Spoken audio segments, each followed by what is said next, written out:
Hello guys and welcome back to the channel. In this video, I'm going to show you how you can restore deleted chats on Claude AI. So let's get started.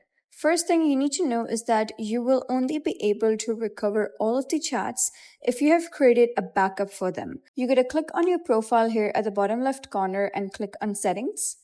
And over here, you're going to click on privacy, scroll to the bottom, and you'll be able to see an option of export data. So simply click on export data, and later on, you can recover all of your chats using this exported data. And there's also another method which might not always work, but most of the time it does. So you're going to click on the three dots at the top right corner and click on history. Here, you're going to click on Open History page and simply search for Claude AI, and then you're going to search for that date when you deleted that chat. From there, you can simply click on that specific history. And when you click on that, there are many chances that you might be redirected to that specific chat within Claude AI.